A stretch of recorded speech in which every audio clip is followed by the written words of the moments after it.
فايق، وان محمد مجدي قفشه تم طرده من النادي الاهلي اثناء تدريبات النادي الاهلي باوامر من مارسيل كولر. ولكن هل الكلام ده صحيح؟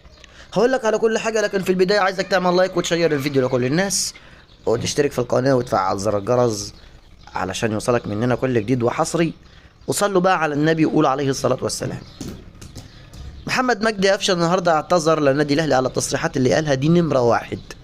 نمرة اتنين، رحيل محمد مجدي قفشه عن النادي الاهلي ما حصلش ولا في كلام عن الموضوع ده.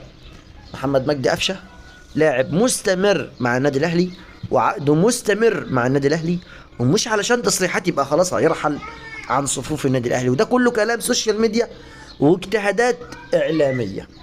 اما الموضوع الثالث، مارسيل كولر لم يطرد محمد مجدي قفشه من التدريبات. ليه؟ محمد مجدي قفشه لما راح للتدريبات بعد اللي حصل ده على طول طلع امير اللي هو الاعلامي الصغير في السن، الاعلامي الاهلاوي، طلع وقال تم طرد محمد مجدي قفشه، ولكن ما حصلش الكلام ده. محمد مجدي قفشه مهما كان لعيب محترم، لعيب عنده فطره، دايما بيطلع الكلام وهو مش عارف، مش بيحسبها، اللي في قلبه على طول بيطلعه، ما عندوش لف ودوران.